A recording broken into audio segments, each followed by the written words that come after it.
Hey everybody, it's Miss Samantha here this week to teach you some OT tips and tricks on writing.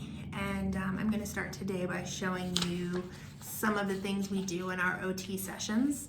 I really focus a lot on letter sizing and then spacing. Those are big things that it's going to help your kids' legibility quick and easily.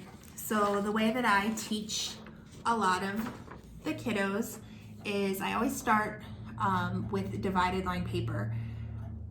They don't really get to graduate to the next wide ruled paper until they've been practicing on the divided line paper. This is actually a pretty big, this is more like a kindergarten, but I used it so I could give you a better visual, but there's smaller divided line papers that we use also that we can kind of help bring down the sizing of their letters. So the words that I use are tall, small, fall. So they rhyme, quick and easy. All of our tall letters are going to touch the top line and touch the bottom line. So these are just an example of some. If you want a more detailed list, I can send you a little cheat sheet of letters to do.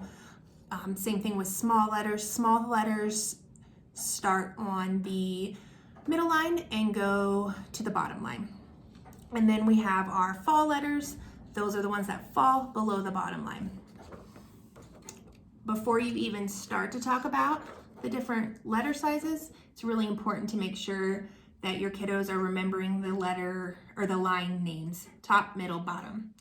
I don't do usually anything fancy with, the sun or the sky and the dirt and the clouds. I just do top, middle, bottom. It's easy, it's fast, and it makes sense. They can use it in other areas of their life. Anything you can, if they're struggling with top, middle, bottom, get toys out, get a ball, put the ball on their head, put the ball on the top, put the ball in the middle, put the ball on the bottom, and have them just practice top, middle, bottom. So those are the different letter sizes that we use.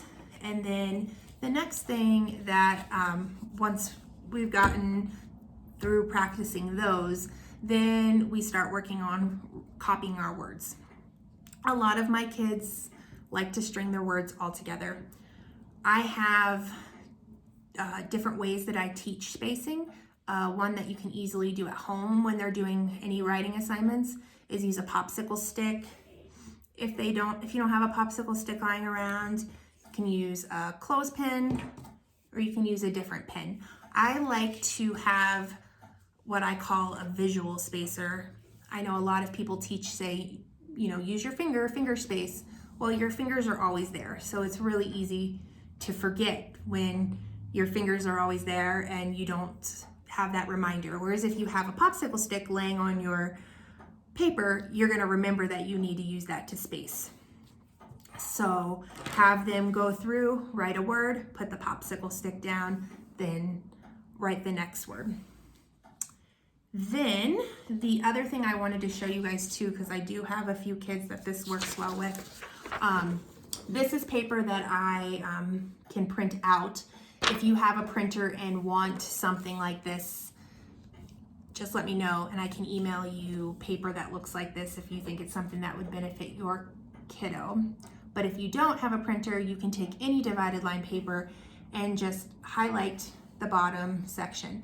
That's going to help them remember where they need to keep their letters. So they know their small letters are going to need to stay in that yellow area. So it's just another one of those visual cues. It looks a little different and it kind of reminds us without having to think about it. Oh, I need to keep my small letters in that area.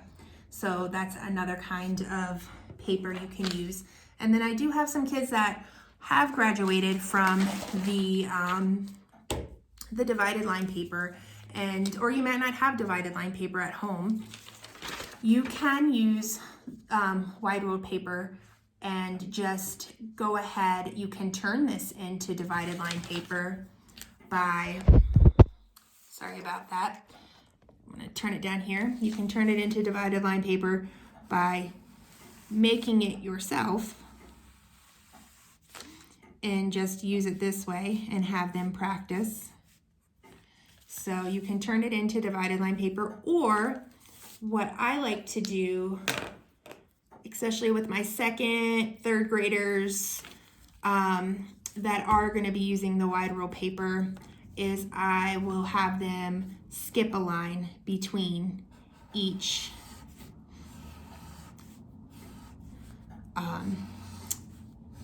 line.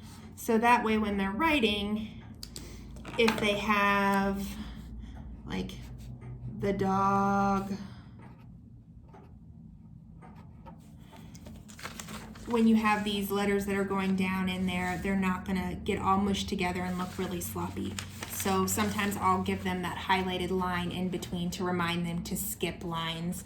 A few of you might notice that your kids already do that because we've been doing it for a while. So I think those are all my tips and tricks for today. If you have any questions about anything you saw or need any more resources, let me know and I will gladly share them with you. I hope you're well. Take care.